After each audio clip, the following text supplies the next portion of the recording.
Hello, everybody. I think we'll get started. Welcome to the League of Women Voters Candidates Forum for Fargo Legislative District 21. The League of Women Voters is a nonpartisan political organization that encourages informed and active participation in government. We also work to increase the understanding of major public policy issues. We thank the City of Fargo for allowing us to use the City Commission chamber for this forum. We also want to express our great thanks to all the city employees who assisted us in the setup and videotaping of tonight's event. The forum will air on public access to widen the number of voters who can see and hear the candidates. On behalf of the League, I also thank the candidates for attending and the members of the audience for their participation. Here's how the forum, like all of our candidate forums, will operate. Audience members have been given note cards to write questions for our candidates. Once you have written your question, just hold it up in the air and one of our volunteers will collect it. You may submit as many questions as you wish, but please only put one question per card. After each candidate gives her 1.5-minute intro, does that seem reasonable? I will start with the first question, and then these questions are edited for clarity. So repetition of questions and each time. If you need me to repeat the question at any time, please let me know. We'll do that before your clock starts. Each candidate will then get 2 minutes to answer each question. So please watch the signs. You all know how those work. And then we will continue to ask questions until the time for each candidate is to give a 1.5-minute closing statement. We will get to as many questions as we can, but we cannot guarantee all questions will be asked. We'll begin with introductions. We'll just go left to right, and 1.5 minutes, and we'll let you begin. Lori Beth. Hello, everybody. Thank you for coming out tonight, and thank you for the League of Women Voters for all the efforts that they've put to host this great event tonight so that we all have a chance to share our ideas, our issues, and respond to those issues with the citizens of Fargo, both who are here tonight. Thank you all, and for anyone who visits us on the the TV circuit. I'm Lori Beth Hager. I've lived in Fargo for 20 years and the Hawthorne neighborhood for 15 years. My professional experience was in higher ed administration at Mayville State, Minot State, and the University of Mary. I kind of like that M thing. I've worked in various areas of student affairs, starting from residence life to admissions counseling, and then more of my specialty was working with freshmen and counseling issues, trying to get new students planted, putting their roots down, letting them engage and enjoy college and start on their future.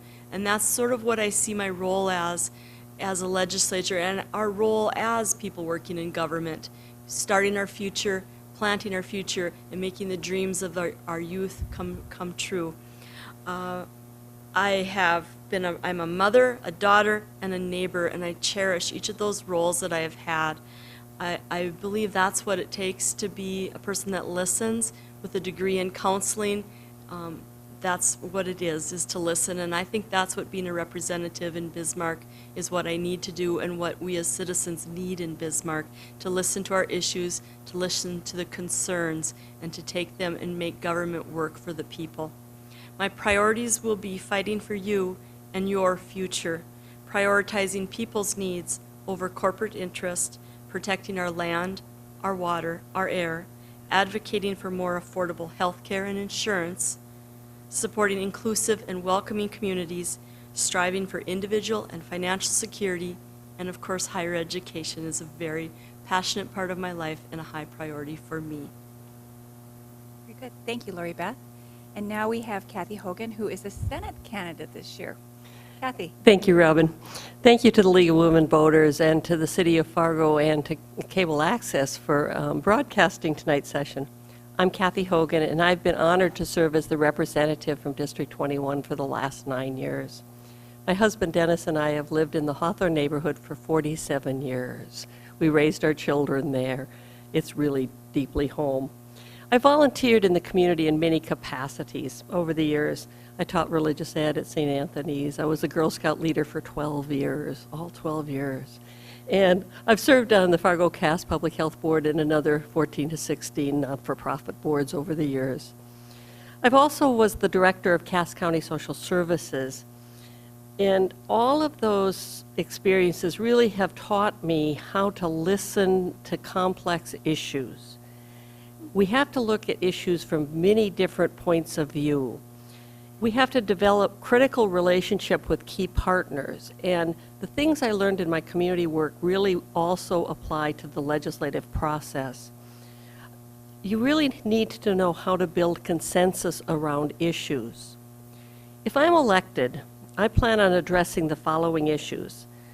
The first issue I'm committed to is to continuing the work that we've done in behavioral health. For the last 4 years, we've had a major initiative, and I always say it's a 10,000-piece puzzle, and we have 2,000 pieces in it. We have a long way to go yet.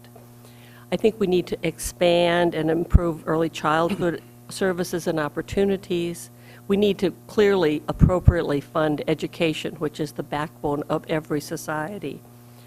I think we should consider eliminating income tax on Social Security and veterans benefits, because we're one of the few states that tax those things.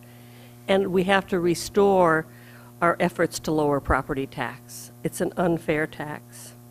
My goal as a legislator is to improve the lives of all North Dakotans, rich and poor, east and west, urban and rural, not just for today, but also for all generations to come. Thank you. Thank you, Kathy. And now Mary Schneider. Thank you, Robin, and thank you to the League of Women Voters and to the wonderful members of the community who came here tonight.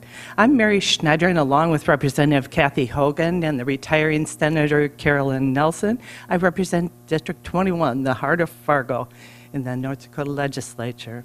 It's a privilege and honor to serve the people of District 21, and I would like to continue to do that.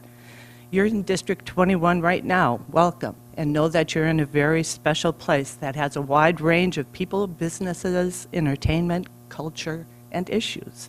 I was born in Fargo and am a graduate of NDSU. So is my husband of 45 years, Mark. Since graduation, I've had a variety of experiences and a chance to live in other states and see how things are done there. I've been a police officer in Colorado, a social services caseworker in metropolitan Washington, D.C. and Atlanta, and a criminal justice researcher and mental health worker in Maryland.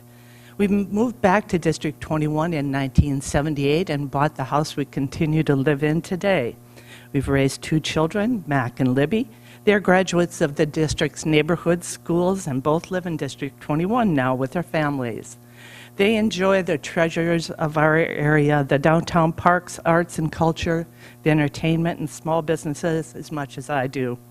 We're all part of a much bigger 4-generation Schneider family, which has all lived and worked right here in District 21, many at the Schneider Law Firm, one of the district's prevalent small businesses. I'm only the 3rd Schneider to serve in this position in the North Dakota House behind John Schneider and his son Jasper.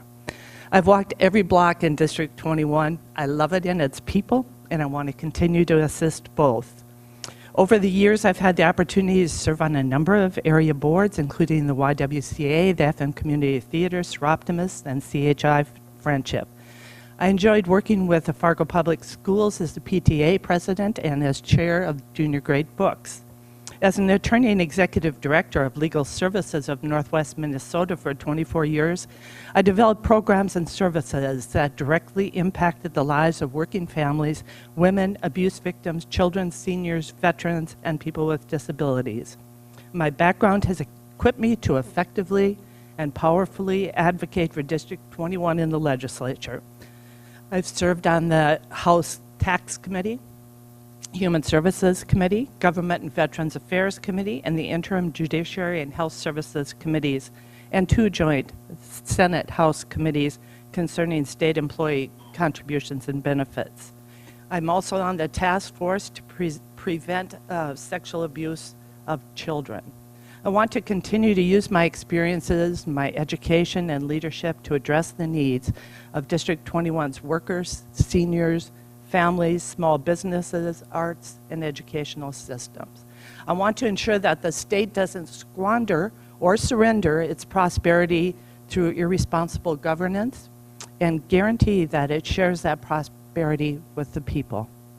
I will continue to fight for equal access to opportunity, expansion of good jobs, growth of the workforce and support for workers, affordable housing, sustained and significant property tax relief, and access to health care.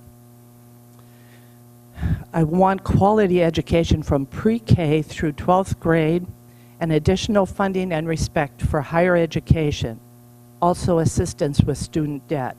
I'll continue to promote expansion and adequate funding for a range of behavioral health services and help to those with special needs, like seniors, children, veterans, and persons with disabilities. There's much to do, and we need skilled, educated, experienced, and empathetic advocates with strong abilities, strong ethics, and values to get the job done. I like to apply for the job. Thank you, ladies. A little bit before we get started with questions, it should be noted that all candidates have been invited to tonight's forum. My job is not to editorialize or sway answers or pick questions that may favor any candidate. I've grouped them together. The questions have been gathered from audience members, and they have voluntarily submitted them. So like I said, there are a couple common themes here. So I think we talked a lot about what you would like to do, so now we're going to get into the how we're going to do it, right? So since we started with Lori Beth, the next question will start with Kathy, and you will have 2 minutes, as I mentioned, to answer those questions, and we're going to hit it hard right off the bat, because this is about the North Dakota measures.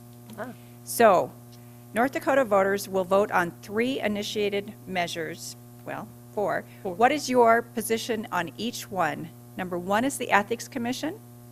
Number 2 is qualification to vote. Number 3 is legalizing marijuana. And number 4 is special license plates. Go ahead, Kathy. Thank you, Robin.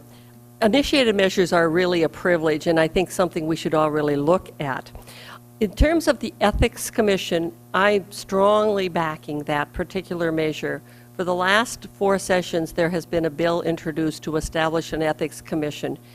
Most states in this nation have ethics commissions, and I think the initiated measure came about because we haven't acted as a legislature. And as I read the initiated measure, it defines the basic structure, but the actual kinds of activities that would be covered will be legislative. So it's an interesting balance in this initiated measure between the legislature will define some of the criteria, but the basic structure of the commission is defined. I think we need this in this day. Over the last 3 or 4 months, we've been trying to establish a workplace harassment policy in the state of North Dakota. Those are often covered in Ethics Commission policies, and that would give us an opportunity to have a neutral third party investigate allegations, and so that's one of the issues. Measure 2 changes the definition of a citizen for voting. I think the current Constitution, as it was originally written, is very clear. It changes 2 words, and I think it's totally unnecessary. So personally, I'm voting no on Measure 2 because it does nothing. The legalizing marijuana is a more complex issue, and I haven't made a decision about what I'm doing on that because I think ideally I support legalizing recreational marijuana, but I think legislatively would be more effective. And so I think if it passes, we will in fact have to legislate on it. But I think it's more effective on a complex issue to do it legislatively rather than by measure. The last one is the license plate issues, which is originally many people think that this would let someone have a license if they were an emergency volunteer. The thing that was an unintended consequence, perhaps, is it also eliminates all of the registration fees for cars for if you're an emergency volunteer. So there's a very large fiscal note. There's a large cost to this that I think many of the people who signed didn't realize. And so because we have such a tight budget, It's I think a $3.5 or $4 million, and perhaps Mary knows that because she's more detailed than I am. But there's a large fiscal note on this particular measure, and that's a concern. It doesn't just give them the license plate, it waives their registration fees permanently, and so that's a real concern. And so that's a tough one because we need to honor our volunteer fire people and first responders, but I don't know if the cost is worth it. So that's the 4. Okay. Thank you, Kathy. Mary, what is your position on the 4 different initiated measures? Would you like me to rename them? I didn't think so. Thank you. The initial ethics bill is something that means a lot to me. When I first was elected, I contacted the Secretary of State's office because I couldn't find a place to put in the expenses of my campaign. I kept trying on their form and I couldn't get it through. And when I called the Secretary of State's office, they laughed at me. They said, you don't have to report your expenses. You don't have to do that. So one of my first bills in the legislature was an ethics bill. It was to establish an ethics commission or committee because we were the only state that did not have one or the other as a means of enforcing and ensuring ethics. So after that, I tried other ethics bills as well, but just let me give you a little idea of the ones that were suggested at the legislature and were denied, voted down by the GOP majority. Here's just a few of them. Barring candidates from using campaign funds for personal uses, requiring legislative candidates to report contributions in the same manner as statewide candidates, mandating that candidates disclose all expenditures in excess of $200, requiring the disclosure of any scholarships granted to legislators by lobbyists. Those are all voted down. And I think there's a critical need to ensure that if we want people to have faith in government, that we need to make sure that it is ethical. On the second ballot measure, I'm voting no. I think it's mean-spirited and I won't lend any credence to it. On the license plates, I would like to be able to, support and commend the volunteers in our state. But when we have a budget shortfall, perhaps we need to balance the considerations of the funding costs of that with maybe some other methods where we can do that. On legalizing marijuana, that's a really tough choice. I'm quite upset that medical marijuana is not ready yet for people who are in pain every day to be able to use it. We were promised to have medical marijuana within a year of testimony in front of the committee that I serve upon, and we still don't have it. So I can see frustration in the voters with that dereliction of duty by the health department and others to get the medical marijuana program up and running. But I was also a police officer and trained in some of the negatives that come from making substances too available that might be mind-altering or otherwise cause legal problems too. So I'm still struggling with that one. Did I get 4? You did. Thank you. Thank you, Mary. And Lori Beth. The initiation-aided measures process in North Dakota is one of the most fabulous things when the people get to put their name and sign on the clipboard and let their voices and feel like they're an active part of the government. So we have 4 wonderful, wonderful measures this year. People have want to bring them to the public, and I'll talk a little bit about each of them.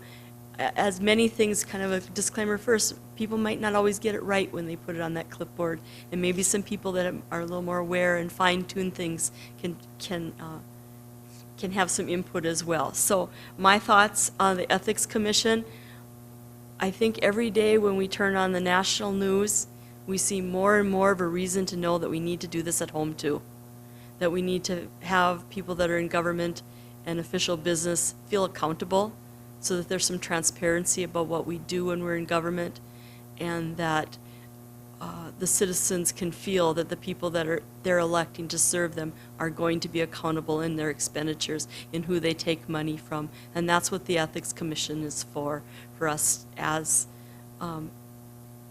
citizens, to know that the people that we're electing value where they're getting money from and who's trying to influence them. And I think it's a very important measure. It's beautiful how this one was determined. It was a group of people in Bismarck that got together and refined things. One of the people on the committee is a very policy-driven person, and I respect Ellen Chaffee very much, having worked for her and with her at Mayville State University.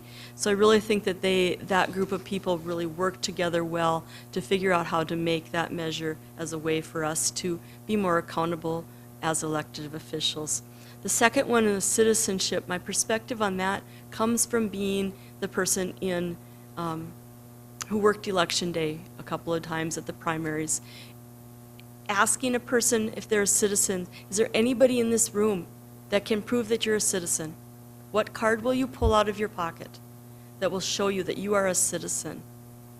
Maybe none of us in this room would get asked that question on Election Day, because as I look out there, we all have Scandinavian skin tones. So, but if that person doesn't have Scandinavian skin tones, they might be pulled aside and asked to prove something that the rest of us can't prove. And so I think that measure, we don't need to include that language in there. It is a way that might fine-tune and lead to voter suppression. So I think that citizenship measure isn't one that I will be voting yes on for those reasons I just stated. The special license plates, I'll skip ahead to 4 and come back to 3. The special license plates, as I started looking at that a little more closely, the expenditures on that, maybe not the best way to honor our people that are volunteering in emergency capacities in the state. A lot of different things got lumped into that measure, like free admission to parks and the expenditures. So I'm not sure that that's exactly the best, at this time of budgetary problems in North Dakota, that is the best way to be expending that money. And finally, the legalization of marijuana. This is kind of I am very curious to see what the voters of our state, what that vote will come out on election night. And I can't predict what that one's going to be. Having gone door to door for the past 2 or 3 months, I don't get a feel from the people in District 21 whether they're for or against the legalization of marijuana or the recreational marijuana. So I'll be very curious to see as to what that is. I do believe that there will be a lot of parameters, should that pass, that we need to be working on in Bismarck to refine and get that. That's one of the measures I think that might be, as a people-driven measure, that there might be a lot more work to be done on that. And so I'm very curious to see as to what the voters will be. As a representative, what that vote comes out in the state will determine how my processing in Bismarck and how that work will go about. So I'm very curious about that. As a counselor, as a mother, and as someone who grew up with marijuana being a gateway drug, I have a lot of back and forth feelings on that particular measure. Thank you. Question number 2 is about our state and local finances. The next question will be started with Mary. What can the state of North Dakota do to control increasing property taxes? Old people are being taxed out of their homes. Thank you for that question. That's a really good question. Property tax is the one tax that people seem to agree we should be holding down. And I think that we certainly could do that if we kept our promises and had good governance and sensible decision-making at the state level. We had in place a 12% buy-down where the state would buy down a portion of the costs. And in the last session, because of the budget shortfall, we switched and picked up some of the social services, which was not the same amount overall as what the 12% buy down was. So we really broke up a promise to our people. And the reason we did it was because we were short of funds. And the reason we were short of funds was because we have what I call the Great North Dakota Giveaway in the prior session. We cut corporate and oil extraction tax income, which is not a favorite of the people, which was not a choice of the people, and that cost us millions and millions of dollars. It costs us $24 million a month right now.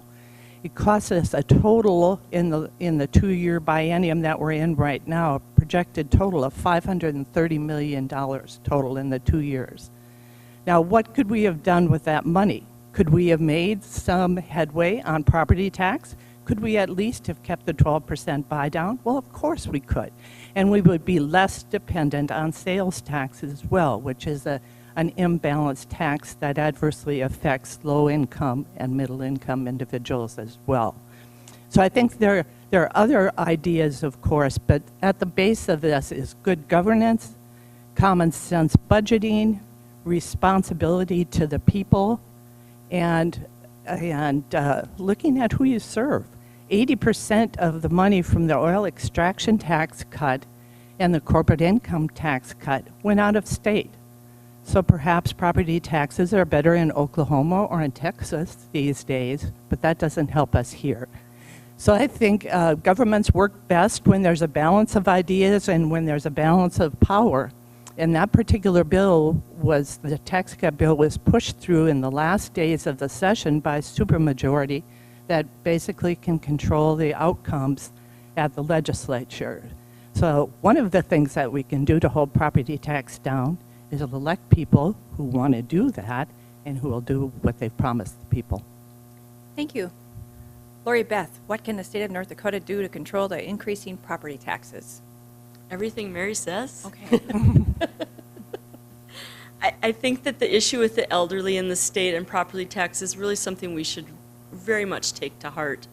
Our elderly people set up the system and have been living here and paying taxes for their whole life. And so having more respect for the elderly and property tax is something we really do need to take concerns of and think of it through that perspective and through that lens. I believe we need a balanced system of sales taxes, income taxes, and property taxes. And the one that hits most people is that big bill you get on your property tax.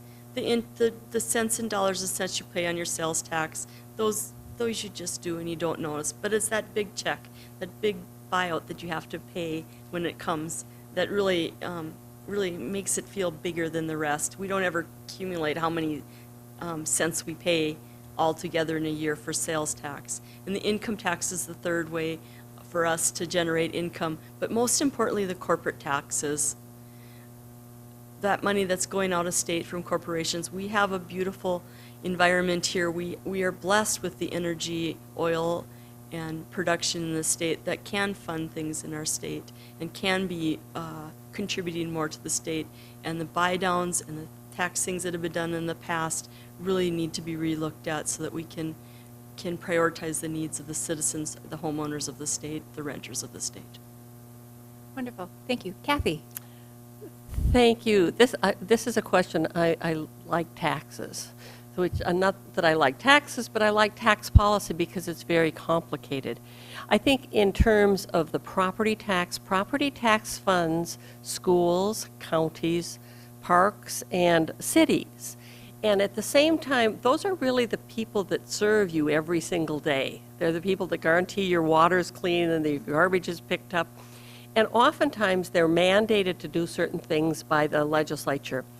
One of the things local governments have complained about for decades is unfunded mandates. And if every time the state required a local government to do something, they funded it, we would not have the property tax crisis. So if the state and federal government fully funded every mandate that they require of local government, we would not have a property tax crisis. I think the area that I'm most concerned about right now is the school funding formula, because we are not adequately funding our K-12 education And because there's been an increase in enrollment, foundation aid payments were frozen this last year, and that's going to be a major hole, and the risk is the property taxes could go up, although there's frozen in the formula, so they can't. But the realities of it are, we are not adequately funding K-12 education today, and over the next 2 years without additional funding, that is going to be a problem. So where can the money come from? Mary and Lori Beth both talked about, the corporate tax and the income tax. Income tax is interesting. Is if you earned, we cut your income tax in 2015. If you earned $50,000 as a household, do you know how much you got? $10. Now, most people didn't notice that. You didn't notice that in your bill probably. But if you earned $1 million, you got $5,000. And so it really disproportionately hurt the richer you are. And the income tax is the fairest. The thing that surprised me most going door to door is I'll bet 20% of the people will say, we need to raise the oil extraction tax. And people are actively saying, we need to raise the oil extraction tax, return it to the level that the people voted on, the 6.25, and that is the level that the people of this state voted on. And I've been really surprised that people are saying, address my property tax by funding mandates and by raising the oil extraction tax. Oil's a one-time harvest. And oil is something that the companies are currently doing very well. The price of oil today is about $70 a barrel. It was $70 because I looked this morning. The cost of production is between $20 and $25 a barrel. The oil companies are making good profit. They can afford this. Oil taxation does not impact production rates, as was sold in 2015. What does is the price of oil, which is totally driven by world markets. So I think we have to have an honest discussion about the oil extraction tax. And that's an important one. I think we'll have interesting discussions about other taxes. The gas tax is being talked about right now, raising the gas tax for roads and bridges, and also the tobacco tax is being talked about. I think taxation will be, we have the second lowest tobacco tax in the nation. We don't tax the vapors, the new electronic cigarettes at all, and that's bad tax policy. And so we need to do some additional tax reviews. Thank you. On to question number 3. Looks like Lori Beth, it's your turn. Do you support the current higher ed funding formula, and why are we lowering the number of faculty while increasing FTE count in the systems office? Could you please repeat? Sure. That, especially the second half. And support the higher ed funding formula, and why are we lowering the number of faculty while increasing the FTE count in the systems office?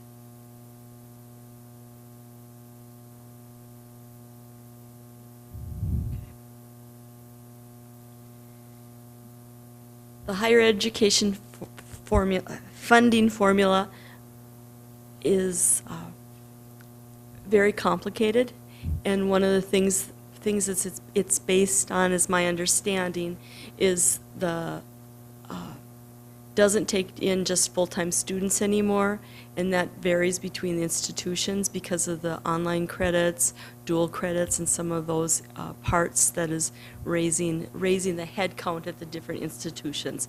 And that most institutions have a baseline of what they need to fund to provide the services in higher education for people, for the students who are attending there. So it is a complex formula in some institutions, and it may not be on parity with all the different institutions in the state. So that's my understanding of the higher education funding formula right now. The lowering of the faculty in the systems office, I'm not as clear about that at this particular time, but I do know that the education crisis in higher education is really hitting hard and I'm really concerned about that. And I may not have the answers in the formula funding or the systems office funding, but we've lost a lot of important faculty members in the state universities. About 700 faculty members, many of them tenured, who bring a wealth of information to the state, wealth of knowledge to the students that they are serving and the state that they're serving. And the budget cuts that happened from the governor's office, 20%, took a lot of important people out of the institutions, and we are probably not providing the quality of education that those students need, deserve, and their tuition didn't go down. We cut hundreds of people. Did that affect the students? No. So I think that we really need to take a look at what's been happening and put value back in higher education and make education a priority again, and look at all those institutions and the services, and the priority needs to be serving students, the state, the communities, and that's what higher education is about, and it's very sad. My son is a sophomore. Last summer I took a look at how many of his classmates, friends, peer group were attending North Dakota institutions. It was dismal. It was 4 out of 20. So some of them have come back, but they're not here. The loss of students at NDSU this fall, 700 students, that's a tragedy. Where are they going? Well, I tried to figure that out last week after the third week head count was out. Looks like a lot of them went to private or out of state. So what did we gain? What have we gained? What higher ed needs to be, and the priority needs to be the people working there, the faculty. I don't like the word staff because I think that undercuts the valuable roles that the professionals in student services and other roles that interact with our students there, but those people are gone or missing. I have the graduate students who are teaching the classes, are the big classes. Our kids going to higher education, are they getting the quality of education that they're signed up to pay for, their parents are paying for? If they're out of state or they're coming back, higher education, I think, is a big bulk of what our future of our state is, to be training minds and doing the knowledge for the kids and the people. And it's not about, and we need an educated workforce, we need educated voters, we need educated people to be running and taking care of every generation. And so I really think that I may not have the specific answers to the way that question was worded, but I have a passion for higher education, and I see that we are not doing what we deserve, not what was set up in the Constitution of this state. Because the institutions of higher education were part of the constitutional dream of the people who came here, who started our state. Those many institutions, many people think there's too many, are located around the state to serve the different parts of the state. The people who founded this state believed in higher education. And I believe that the governor and the people that are here right now need to reinforce that and get back to what the roots were. And that's in higher education, and we need to properly fund our higher education in North Dakota. Thank you. Kathy? Thank you. Thank you, Robin. Like Lori Beth, I am no expert on the higher ed formula because it is really complicated. And if you're not on that committee, it's very hard to understand. I think that the efforts to clearly define and link the two major research universities together and appropriately fund the research that's being done out of Grand Forks and Fargo is critical.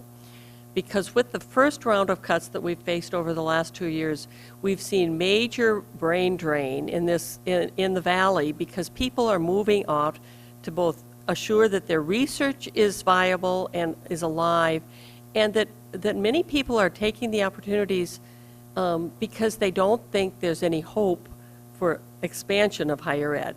And I think, so you start to cut, and then you ask for another 10 to 15% cut.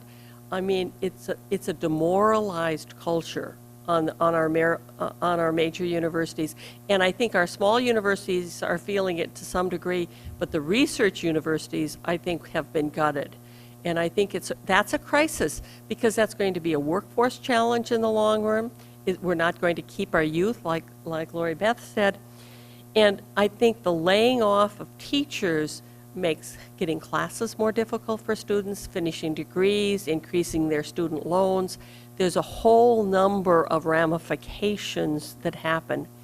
Now, when this question was read, was the first time I heard that there'd been increased FTEs in the systems office. And I went, oh, I didn't know that. But I know that now, and I think that is the systems office, for those of you who don't know, is the administrative branch in Bismarck that makes administrative decisions, so they're not the direct educators. And if that administrative branch is growing while we're cutting direct service staff at the university, that is a grave injustice, and we will go looking at that. That is absolutely wrong. If there's a percentage cut for every university, there needs to be a percentage cut at the systems office too. And I think that I think higher ed's in a crisis. And if we go another 2 years with reductions like we've seen over the last 2 years, we're going to have huge long-term workforce problems, worse than we already have. We have workforce shortages in many critical areas. And we need an educated society. You can't have a civilized world without education, and we have to have it. Thank you. Mary? I agree with the comments that you've heard already, and I'm sad when I see what's happened to our universities and to other parts of our educational system. It's been cut. And you cannot have a great state if you don't have great universities. I mean, going door to door in District 21, where there are many faculty members and administrative folks, is just saddening. I had one woman say that she only makes $23,000 a year and that she hasn't had a raise in 3 years, but she's taken on the jobs of 2 other people who have left at NDSU. And the faculty is demoralized, the leadership is demoralized. We have lost some of our best people. President Bershani mentioned to us at the legislature that he worked really hard to get 7 top flight academic folks into NDSU, and that he's lost them all because of the budget cuts. Now, I have a wonderful little niece from Virginia who has loved NDSU her whole life and has wanted to come here, and she started at NDSU this season. And I just didn't have the heart to tell her what was going on at the legislature because I was ashamed as a North Dakotan what we were doing to our universities. And the saddest thing is that it didn't have to happen. It doesn't have to happen. And regardless of the system we have, it's really the outcome that's important. And the outcomes come from adequate funding. Again, if we hadn't self-impoverished North Dakota by making irresponsible governing decisions and cutting taxes we did not have to cut, we would have the millions of dollars that it takes to maintain the faculty, to maintain the smaller class sizes, to maintain the research, which we've lost and has cost us millions of dollars, to say nothing of the talent that went with it. So I think that as we look at needed changes, we certainly should address any manipulation in statistics or figures that we're seeing, but we also have to look overall at what our state needs for quality of life for people. In Tennessee, they're giving 2 years of free education. In New Jersey, they're giving free education.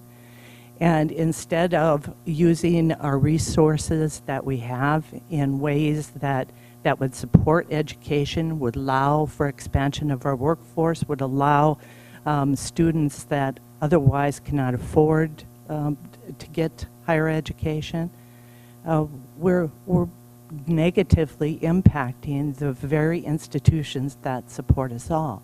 And I would love to have leadership that looks with vision at the future and what we need really to expand our institutions and the quality of them for the benefit of all our citizens. We are sitting on a lake of oil. We've seen in the last 2 days the Petroleum Council meeting and being positive about the future for all of us. We have the Legacy Fund to look look to. I think we should have a major emphasis on not cutting our education, but solidifying it and making it high quality and more available to all of our citizens. Very good. Thank you, ladies. As we come through our last half an hour, 2 minutes seems reasonable. We have some flexibility tonight.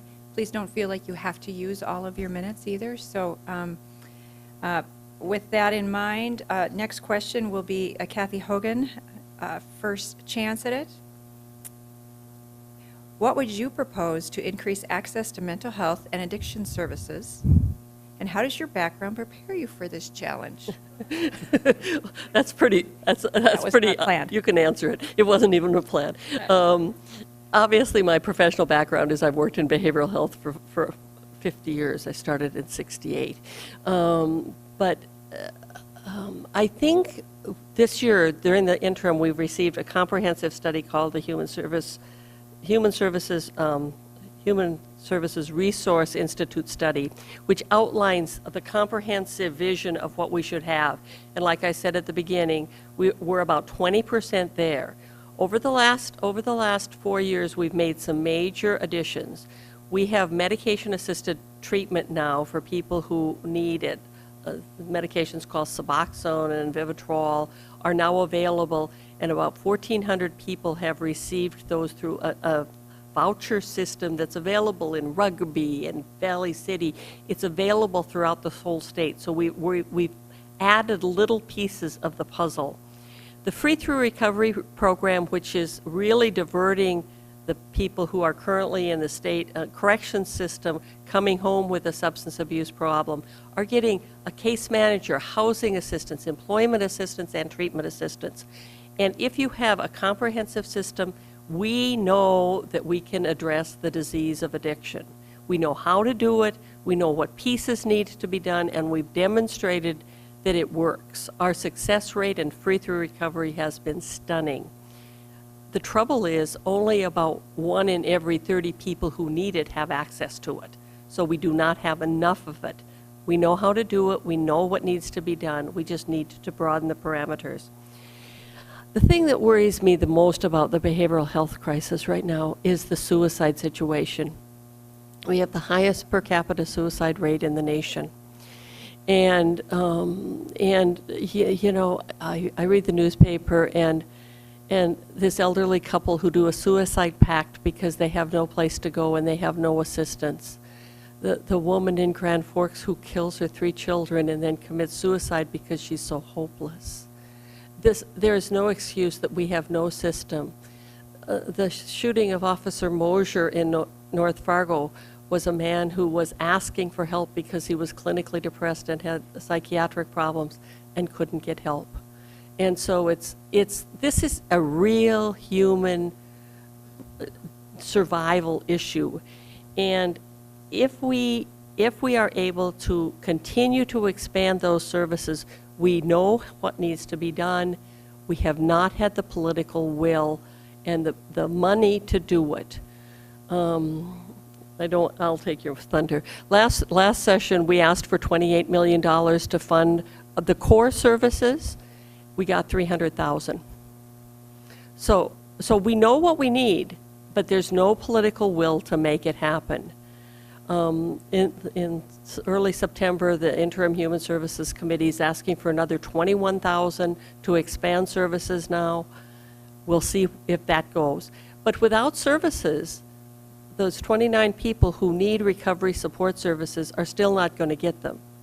And they're still going to be in our jails, and they're going to be in our homeless shelters, they're going to be on our streets. We know how to fix the problem, we just don't have the political will to do it. Thank you. Mary? Yeah, I want to give Kathy tremendous credit because she doesn't take it for herself. The bills that totaled $28 million came out of her Interim Human Services Committee, and she brought together a majority of Republicans along with Democrats and agency people to come out with 6 to 8 bills that passed unanimously out of that committee. I mean, this is unheard of, that you can get bipartisan support for bills that are going to cost $28 million. But she did it. but the will to implement the things that we need to do, according to people that we have paid to do the Schulte report and the HRSI report. These are people hired by the state that told us what needed to be done and how to do it.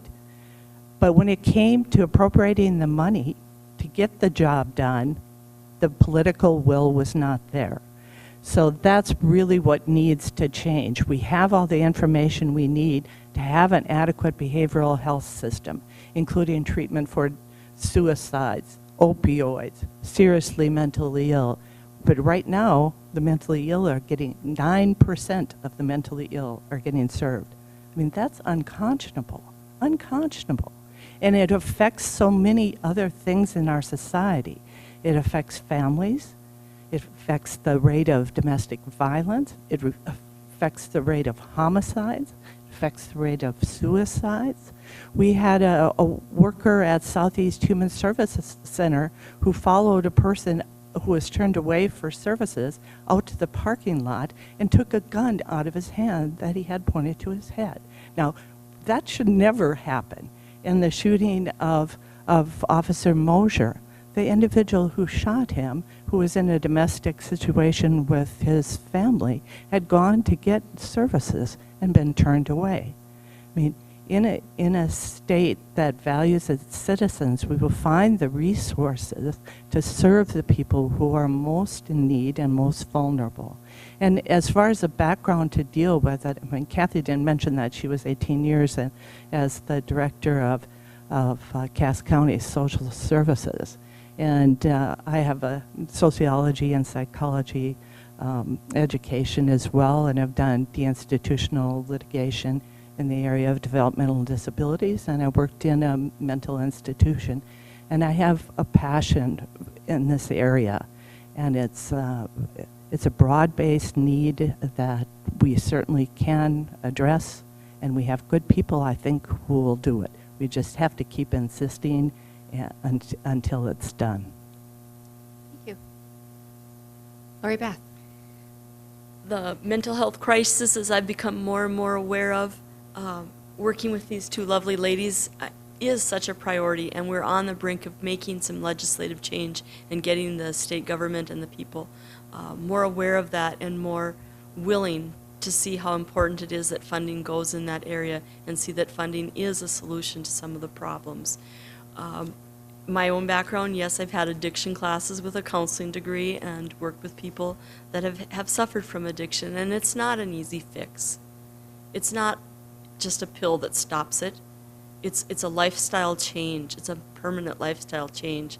One of the things that we're seeing or hearing a lot about in the Fargo community is the school systems, and the lack of safety is kind of the way it's been addressed. But we have students that are coming to school insecure and acting out, maybe we'll use that term, but what is their home environment? And so dealing with and having a state that deals with mental health issues may make things easier for the school system, and the trickle-down effect of mental health issues and how it affects families and multi-generations. We all know that addiction goes through many generations, and if we can stop it now, that's going to help the future, and that's why I'm running, is to help the future. And we look at these things and programs that we can stop mental health issues now, and with prevention programs, with reintervention programs, we can save the next generation. We can make changes for our kids, for our teachers who don't really want to have to address these issues in their classroom, and they would much prefer to be dealing with content areas. So I think that it's really important that our state invests in this, and our state acknowledges it, and especially in the rural areas of the state.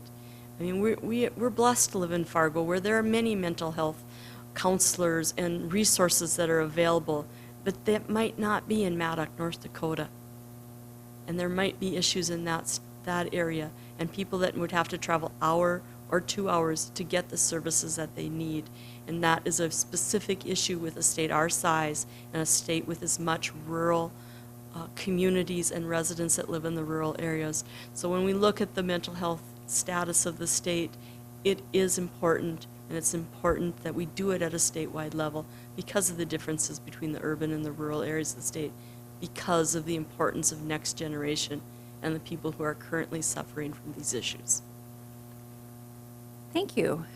Next question, since we've talked a little bit about trying to mix up the theme here, this is about the Legacy Fund and the fund interest. The specific question is, should Legacy Fund interest be used for one-time or ongoing expenses? And please give examples. And I believe it's Mary. No. Okay. Our legacy fund is just that. And currently, we're pouring some of that interest money into the general fund. And that's not really how it was intended to be spent. Here we have an opportunity with the legacy fund to do great things. We should be engaging our people in ideas and visions for the future of the state. What do we need? What can we do? What long-term special projects that are not ongoing daily needs should we be delving into? This is a particularly wonderful obligation to be able to look at what we might do with that money. But it's not to pay the bills with. It wasn't meant to be that way, and that's the way it was partially used, at least the interest of it last time, so in the last session. So it's like in a family where you have a bank account with a goal to do something that's important, something that's consequential.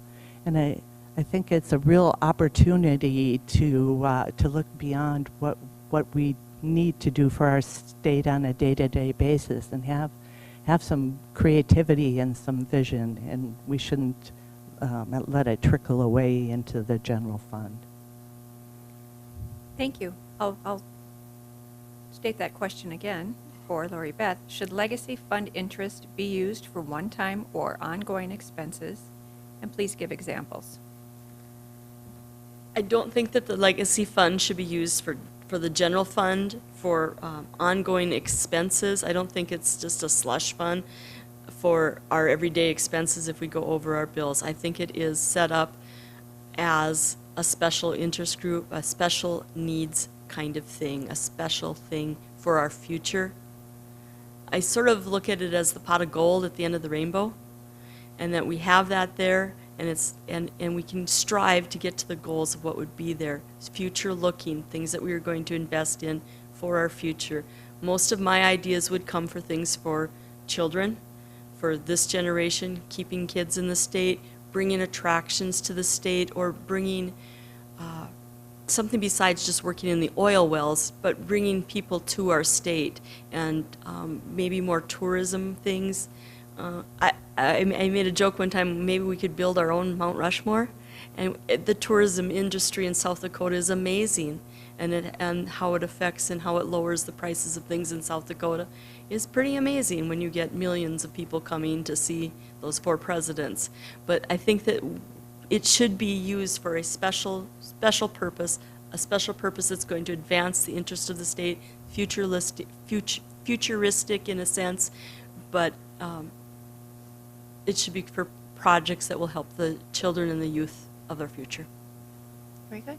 Kathy? The Legacy Fund is a really interesting concept, particularly as it relates to the Bank of North Dakota, because we're the only state in the nation with a bank, and we've done some very creative work, particularly in the area of student loans and infrastructure kind of work. When we had the housing crisis, the Bank of North Dakota was very innovative in getting access to building, expanding accessible and affordable housing in the West. And I think if we looked at using the fund almost like a bank, so it could be the bonding for our infrastructure projects. I think the bonding, so that if a city wanted to build something, they could, instead of bonding with a bank where they might have to pay a 4 or 5% interest rate, we could bond for 1% interest rate. So you don't you don't use your principal, but you get a much lower rate, which lowers the bonding cost for local government. So I think there's some very creative options that we could use for the legacy fund. I think it's got potential to additionally provide additional relief for student loans in that way if it was partnered with the bank, so that we could lower our student loan rates by a percentage for people who stay in the state. I think that's good investment in keeping people here. I think the infrastructure bonding is something that we should clearly look at. And an idea that has been floating in my head is assuming marijuana is a very difficult thing to manage financially. And if the Bank of North Dakota could become the financer for marijuana, particularly if recreational marijuana passes, the state of California has done major work on this issue, we could stabilize and have a third wing where you'd have a stable financial source of income as a financing arm. And it's very complicated, but I think there's some creative finance opportunities with Legacy Fund and with the bank. Very good. Okay, we'll take one more question before we do our closing round, so we're going to pick a really general one. So this will address your creativity. What is the biggest challenge in North Dakota today, and how will you propose to fix that? And I believe we start with Lori Beth this time. A few weeks ago, I was on the Petroleum Council tour, and the issues on the western side of the state are workforce issues. And I think that is for the whole state, is how do we get people to believe in North Dakota, to come to North Dakota, to stay in North Dakota. And I think that should be a high priority, and I think that's where we should be looking at things. How do we get more people into the state and keep them here and make them be happy and feel like they're having a good quality of life when they live in North Dakota? Kathy? I think the next legislative session, the biggest challenge is going to be the budget. We've talked about higher education, behavioral health. We have and K-12 kinds of issues. We have a budget crisis because we have cut taxes so much. So we have to look at both the revenue side. I don't believe there's any real fat left to cut, and that we need to commit to maintaining Medicaid expansion, because we need to have Medicaid and health coverage for the 30,000 people covered on Medicaid expansion, and to stabilize our budget so we're not going into the legacy fund. Like Mary said, we really need to address the financial crisis we've been put in by the massive tax cuts given to people. And Mary? I agree with Kathy that the budget really is the practical biggest challenge that's facing us, but we've talked a little bit about that already. And so I think that another big challenge is keeping up with the greatness of our state. I mean, we have really limitless potential.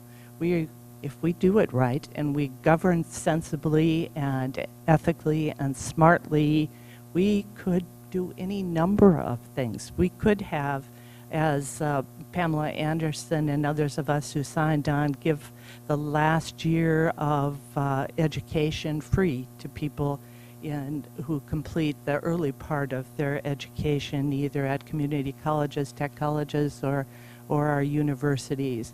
We could do many things that other states couldn't even dream of affording for our own people.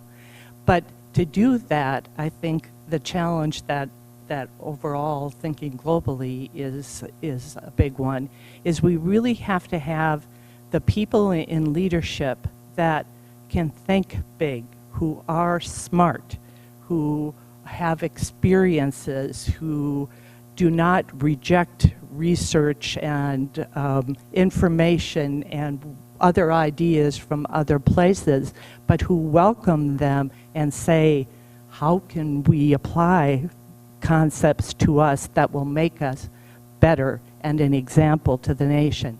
I think too often what I've seen in the legislature is an attempt to reach mediocrity at any cost.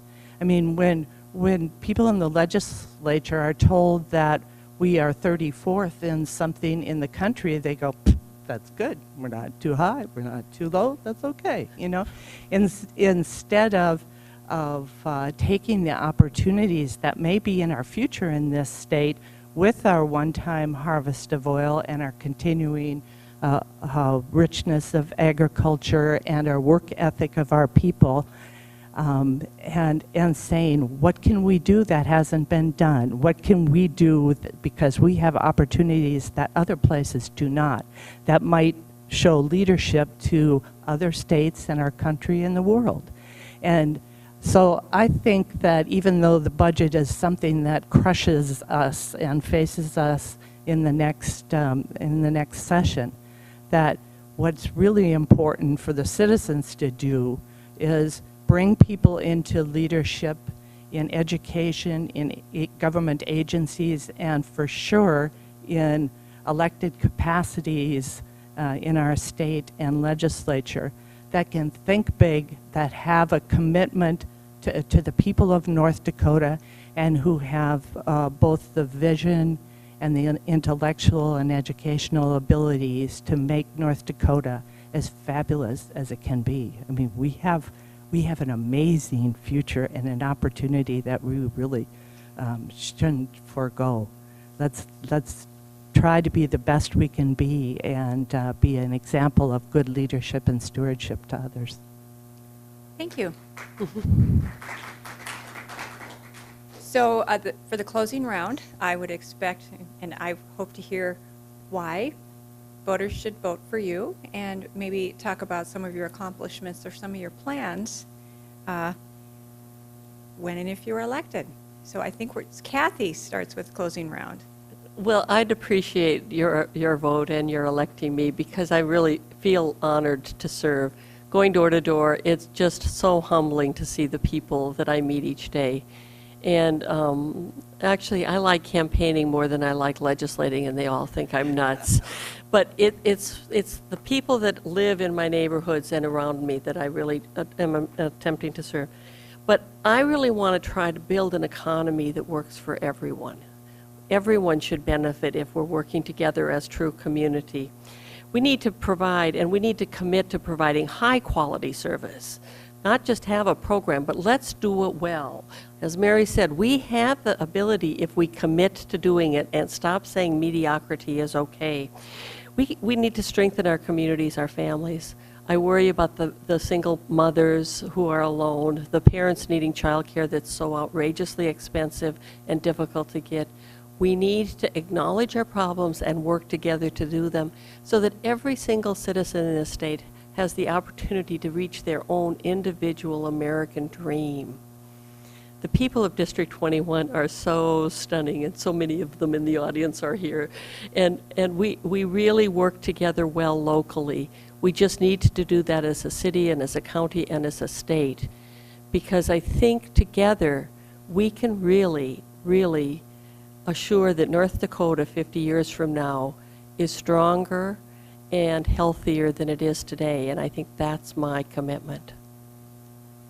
Thank you. You know, we've talked a lot about North Dakota generally, and the three of us are always talking about our district, and we haven't done that much about that.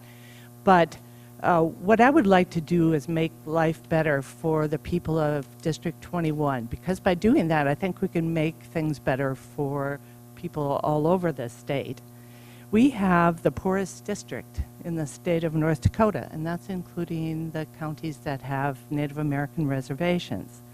Our rate of poverty, individuals below 200% of poverty, is 46.4%, and the state average is 26%. In District 21, we have 16.4% of people with a disability. In the state, we have 10.8%. We have the future capacity to actually wipe out poverty in our state. And I think dedicating ourselves as we do to making life better through expanded human services and meeting basic needs and assuring access to opportunity and equal access to justice and equality of economic opportunity for the people of District 21, actually everyone will benefit. So with my teammates Kathy Hogan and Lori Beth Hager, I hope to continue to represent District 21 in the legislature. I promise to use my education, experiences, expertise, empathy, enthusiasm, and energy to ethically ensure the best benefits, services, and outcomes for our area and for our state. You can be assured that I will work hard, be prepared, and listen to you and to the people of North Dakota. I will resist and combat those who put their greed over your needs. I will work collectively, collaboratively, and cooperatively to develop policies, procedures, and laws that will positively impact the lives of North Dakotans. I will advance economic opportunity, equality, fairness, and justice while protecting North Dakota's prosperity and preserving and utilizing our resources in responsible ways for the betterment of our people and our future. I would consider it a privilege to be reelected, and thank you so much to the League of Women Voters, to our community representatives here, to the City of Fargo for their resources, and Cable One for their viewing. Thank you. And Lori Beth, you get to close off the evening. Thank you. First, I would like to thank everyone who's here tonight, the League of Women Voters, Robin, our moderator. Especially, I'd like to thank the two ladies who've been with me on this journey since January, and my husband, Pete. Mary and Kathy are beautiful mentors. When Carolyn and these two would come to my door in the past several years, I kind of said, someday, maybe me, I want to be just like them someday. Well, someday came a lot sooner than I was expecting. I got a little more frustrated with things that are going on in our world and in our state. And I think I can make a difference. And I think I had this idea in high school that there was another representative, my girlfriend's dad. And I thought, oh, that might be kind of fun someday. Someday is now. I look forward to being a representative in District 21. I have slept so comfortably knowing that these ladies have represented me, and I hope I can come close to the standards that they've set. Why am I running for elective office? I'm running to be your House of Representative. Representative, that's what I want to be. I want to represent people, the working people of our district, of our state. I want to represent parents with young children who may utilize food stamps or energy assistance to make their ends meet. I want to represent homeowners for whom property taxes, utilities fees account for much of their paychecks. I want to represent elderly and retired individuals who depend on Medicare for their medical needs or Meals on Wheels so that they don't go hungry. I want to represent persons with disability who rely on Medicaid or various transportations or other social services and accommodations. I want to represent veterans and Veterans Affairs issues so that they don't go through long lines, long waits, and red tape to get the services that they need to survive, especially our homeless veterans. And of course, my passion is representing our college students of our district and across our state who are incurring considerable debt and will spend years repaying college student loans and may encounter academic or other program cuts in the current budget of higher education in North Dakota. And I also would like to rep each and every one of us who is impacted by increasing and the high cost of health insurance and health care expenses. That's what I want to do as your representative in Bismarck, and that's what I want to do for the people. Because I believe government is meant for people, and I have so enjoyed meeting people on the doors or at public events since January, and I hope to meet many more and represent each and every one of you in Bismarck. Thank you for your time. I would appreciate your vote in November. Well, thank you, District 21 candidates. Thank you for running for office. I can say personally that it is one of the greatest rewards in life. I can also want to thank our audience members for these great questions and getting engaged, because that's what makes government and our world go round. In closing, I guess I would say thank you for everybody that made this happen, and most importantly, please vote on or before November 6th. Have a nice evening. Thank you.